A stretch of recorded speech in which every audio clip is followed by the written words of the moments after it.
Welcome to the Week in Politics with Michelle Grattan. I'm Professor Nick Klomp, the Deputy Vice-Chancellor here at the University of Canberra. Michelle, has Malcolm Turnbull come out of the overseas trip okay? I think he's come out of it quite well. He obviously had a number of productive meetings with various international leaders, and that's always useful for an Australian Prime Minister.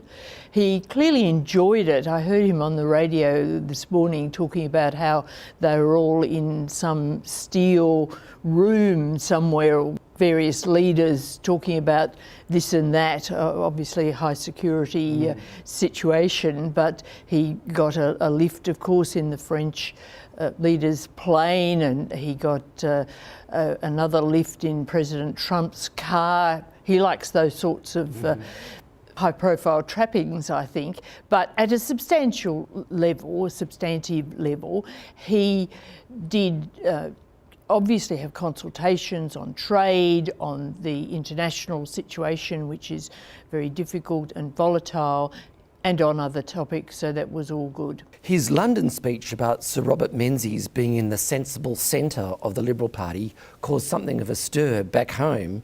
Was it wise to give such a speech? This was the one controversial part of the trip for Malcolm Turnbull.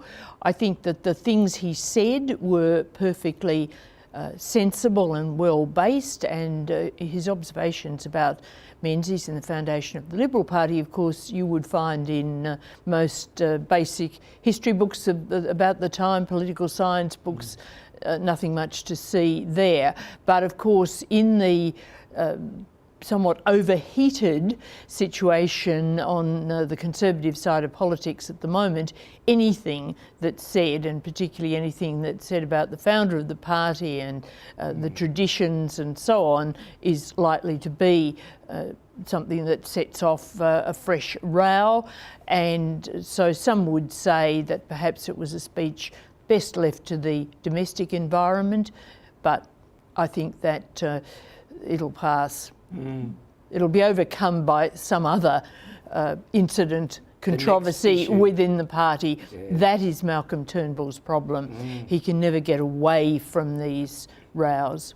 Yes, actually, speaking of that, the Newspoll shows the Hanson vote is on 11%, which is quite high. How much of a problem is this going to be for perhaps Malcolm Turnbull specifically, but for the coalition more generally? I think that it is a bit of a problem, because that's a substantial vote.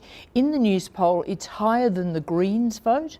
And so if you think of it in those terms, it's now got up to quite a big minor party level of support. Now, how much this would translate into electoral terms is unclear, of course, whether these people are just a protest vote for now or whether they're a protest vote on a more continuing basis. The next test of this will be the Queensland election, and there One Nation has support higher, of course, than its national average. So it could have quite an impact, especially through preferences in the Queensland poll, which will be in the next few months, this year or early next.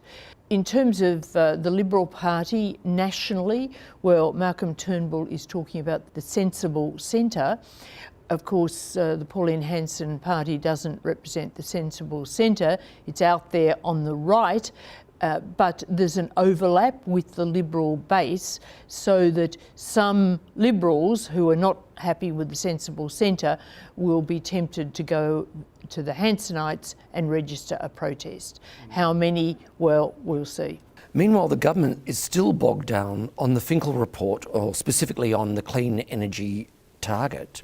And it seems like a damaging debate, including with the chair of the Backbench Environment Committee, Craig Kelly, saying that people will die this winter because of the renewable energy target.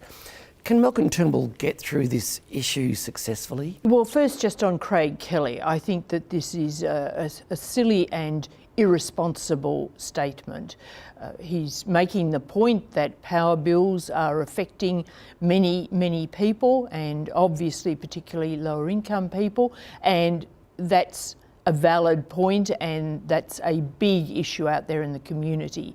But to link that to people dying of cold, I think is just absolutely over the top. On the question of Malcolm Turnbull dealing with this report, or this central recommendation out of the report, because all the other recommendations have been accepted, it's a struggle within the party. How it's going to end is not clear.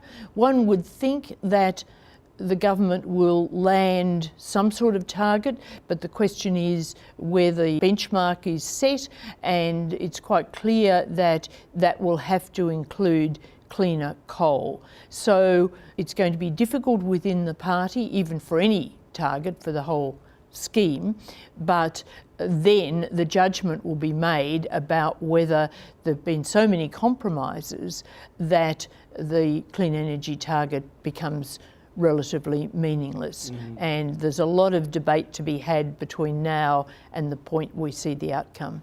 We'll watch this space. Michelle Grattan, thank you again. Thanks, Nick.